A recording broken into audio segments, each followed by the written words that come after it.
سورہ بینہ۔ سورہ بینہ کا تعارف، مقام نزول۔ جمہور مفسرین کے نزدیک یہ سورت مدنیہ ہے، اور حضرت عبداللہ ابن عباس رضی اللہ تعالیٰ عنہما کی ایک روایت یہ ہے کہ یہ سورت مکیہ ہے۔ آیات، کلمات اور حروف کی تعداد: اس سورت میں ایک رکوع، 8 آیتیں، 94 کلمے اور 399 حروف ہیں۔ بینہ نام رکھنے کی وجہ: بینہ کا معنی ہے روشن اور بہت واضح دلیل۔ اس سورت کی پہلی آیت کے آخر میں یہ لفظ موجود ہے، اس مناسبت سے اسے سورہ بینہ کہتے ہیں۔ سورہ بینہ سے متعلق حدیث: حضرت انس بن مالک رضی اللہ تعالی عنہ فرماتے ہیں، بخاری شریف کی حدیث ہے، حضور پرنور صلی اللہ تعالی علیہ وآلہ وسلم نے حضرت ابی بن کعب رضی اللہ تعالی عنہ سے فرمایا، اللہ تعالی نے مجھے حکم دیا ہے کہ میں تمہارے سامنے سورت لم یکن الذین کفروا پڑھوں۔ حضرت ابی بن کعب رضی اللہ تعالیٰ عنہ نے عرض کی، اللہ تعالیٰ نے میرا نام لیا ہے؟ حضور اقدس صلی اللہ تعالیٰ علیہ وسلم نے ارشاد فرمایا، ہاں۔ یہ سن کر حضرت ابی بن کعب رضی اللہ تعالیٰ عنہ کی آنکھوں میں آنسو جاری ہو گئے۔ سورہ بینہ کے مضامین: اس سورت کا مرکزی مضمون یہ ہے کہ اس میں یہودیوں، عیسائیوں اور مشرکوں کا نبی کریم صلی اللہ تعالیٰ علیہ وآلہ وسلم کی رسالت سے متعلق موقف بیان کیا گیا ہے، اور اس سورت میں یہ مضامین بیان ہوئے ہیں۔ نمبر 1، یہودیوں، عیسائیوں اور مجوسیوں کے مذہب کا باطل ہونا بیان فرمایا گیا۔ نمبر 2، یہ بتایا گیا کہ اہل کتاب میں دین کے معاملے میں پھوٹ کس وقت پڑی اور تورات و انجیل میں انہیں دیے گئے احکام بیان کیے گئے۔ نمبر 3، کافروں کا انجام بیان کیا گیا اور بتایا گیا کہ یہ تمام مخلوق میں سب سے بدتر ہیں۔ نمبر 4، اس سورت کے آخر میں بتایا گیا کہ جو لوگ ایمان لائے اور انہوں نے اچھے کام کیے تو وہی تمام مخلوق میں سب سے بہتر ہیں۔ اس کے بعد ان کی جزا بیان کی گئی۔ سورہ قدر کے ساتھ مناسبت: سورہ بینہ کی اپنے سے ماقبل سورت قدر کے ساتھ مناسبت یہ ہے کہ سورہ قدر میں بتایا گیا کہ اللہ تعالیٰ نے شب قدر میں قرآن مجید نازل فرمایا، اور اس سورت میں یہ بیان کیا گیا کتابی کافر، یہودی اور عیسائی اور مشرک اس وقت تک اپنا دین چھوڑنے والے نہ تھے جب تک ان کے پاس روشن دلیل نہ آ جائے۔ تو گویا کہ اس سورت میں قرآن مجید نازل کرنے کی علت اور وجہ بیان کی گئی ہے۔ بسم اللہ الرحمن الرحیم۔ ترجمہ: اللہ کے نام سے شروع جو نہایت مہربان رحمت والا ہے۔ لم يكن الذين كفروا من أهل الكتاب والمشركين منفكين حتى تأتيهم البينة۔ ترجمہ: کتابی کافر اور مشرک اپنا دین چھوڑنے والے نہ تھے جب تک ان کے پاس روشن دلیل نہ آئے۔ لم يكن الذين كفروا من أهل الكتاب والمشركين منفكين۔ کتابی کافر اور مشرک چھوڑنے والے نہ تھے۔ تفسیر صراط الجنان میں ہے، یعنی کتابی کافر، یہودی اور عیسائی اور مشرک بت پرست اپنا دین چھوڑنے والے نہ تھے جب تک ان کے پاس سید المرسلین صلی اللہ تعالی علیہ وآلہ وسلم جلوہ افروز نہ ہو، کیونکہ حضور اقدس صلی اللہ تعالی علیہ وآلہ وسلم کی تشریف آوری سے پہلے یہ تمام لوگ یہی کہتے تھے کہ ہم اپنا دین چھوڑنے والے نہیں جب تک کہ وہ نبی تشریف فرما نہ ہو جن کا ذکر توریت اور انجیل میں ہے، اور جب وہ نبی تشریف لائے اور انہوں نے اپنی نبوت کا اعلان فرمایا تو ان میں سے کچھ لوگ ان پر ایمان لائے اور کچھ نے ان کے ساتھ کفر کیا۔ سورہ بینہ کی آیت نمبر 1 سے حاصل ہونے والی معلومات: اس آیت سے 3 باتیں معلوم ہوئیں۔ نمبر 1، اگرچہ اہل کتاب اور مشرکین سبھی کافر ہیں، مگر چونکہ اہل کتاب کو کسی پیغمبر اور کتاب سے نسبت ہے اس لیے ان کے احکام نرم ہیں، اور اگر یہ ایمان قبول کریں تو انہیں دگنا ثواب ملتا ہے۔ جب کتاب اور پیغمبر سے نسبت کفار کو اتنا فائدہ دے دیتی ہے تو جس مومن کو حضور پرنور صلی اللہ تعالی علیہ وسلم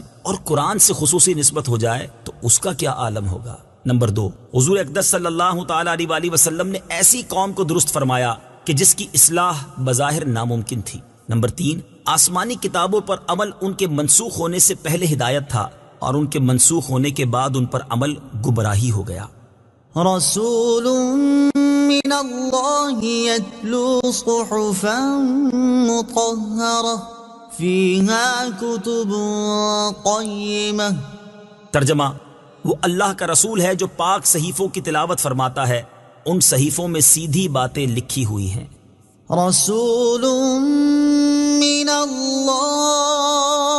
اللہ، اللہ کا رسول ہے۔ تفسیر صراط الجنان میں ہے، یعنی وہ روشن دلیل اللہ تعالیٰ کے انتہائی شاندار رسول ہیں جو کہ سب صحیفوں کے مضامین کی جامع پاک کتاب قرآن پاک کی تلاوت کرتے ہیں۔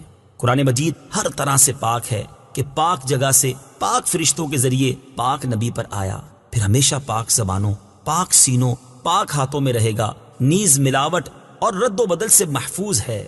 نیز یہ بھی یاد رہے کہ حضور پرنور صلی اللہ تعالی علیہ وآلہ وسلم کی تلاوت معجزہ ہے، کیونکہ آپ صلی اللہ تعالی علیہ وآلہ وسلم نے مخلوق میں سے کسی سے سیکھے بغیر قرآن پڑھا اور پڑھایا، سمجھا اور سمجھایا، جبکہ ہماری تلاوت معجزہ نہیں، کیونکہ ہم حافظ، قاری اور عالم وغیرہ سے قرآن پاک کی تلاوت، قراءت، اس کے احکام اور اسرار سیکھتے ہیں۔ فیہا کتب قیمہ، ان صحیفوں میں سیدھی باتیں لکھی ہوئی ہیں۔ تفسیر صراط الجنان میں ہے، یعنی ان صحیفوں میں حق اور عدل کی سیدھی باتیں لکھی ہوئی ہیں جو درستی اور اصلاح پر دلالت کرتی ہیں۔ وما تفرق الذين اوتوا الكتاب الا من بعد ما جاءتهم البينة۔ ترجمہ، اور جن لوگوں کو کتاب دی گئی انہوں نے آپس میں تفرقہ نہ ڈالا مگر اس کے بعد کہ وہ روشن دلیل ان کے پاس تشریف لائے۔ وما تفرق الذين اوتوا الكتاب، اور پھوٹ نہ پڑی کتاب والوں میں۔ تفسیر صراط الجنان میں ہے، اس آیت سے مراد یہ ہے کہ پہلے سے تو سب اس بات پر متفق تھے کہ جب وہ نبی تشریف لائیں گے جن کی بشارت دی گئی ہے تو ہم ان پر ایمان لائیں گے، لیکن جب وہ نبی مکرم صلی اللہ تعالی علیہ وآلہ وسلم جلوہ افروز ہوئے تو ان میں پھوٹ پڑ گئی، اور ان میں سے بعض آپ صلی اللہ تعالی علیہ وآلہ وسلم پر ایمان لائے اور بعض نے حسد اور عناد کی وجہ سے کفر اختیار کیا۔ وما امروا الا ليعبدوا الله مخلصين له الدين حنفاء ويقيموا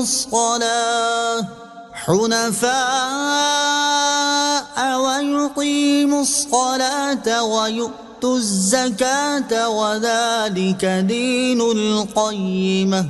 ترجمہ، اور ان لوگوں کو تو یہی حکم ہوا کہ اللہ کی عبادت کریں، اس کے لیے دین کو خالص کرتے ہوئے ہر باطل سے جدا ہو کر اور نماز قائم کریں اور زکوٰۃ دیں، اور یہ سیدھا دین ہے۔ وما امروا الا ليعبدوا الله، اور ان لوگوں کو تو یہی حکم ہوا کہ اللہ کی عبادت کریں۔ تفسیر صراط الجنان میں ہے، یہاں سے یہ بیان کیا جا رہا ہے کہ یہودیوں اور عیسائیوں کو تورات و انجیل میں کیا حکم دیا گیا تھا۔ چنانچہ ارشاد فرمایا کہ ان لوگوں کو تورات اور انجیل میں تو یہی حکم ہوا کہ تمام دینوں کو چھوڑ کر خالص اسلام کے پیروکار ہو کر اخلاص کے ساتھ اور شرک و نفاق سے دور رہ کر صرف اللہ تعالیٰ کی عبادت کریں اور فرض نماز کو اس کے اوقات میں قائم کریں، اور ان کے مالوں میں جو زکوٰۃ فرض ہو اسے دیں، یہ سیدھا دین ہے۔ آیت وما امروا الا ليعبدوا الله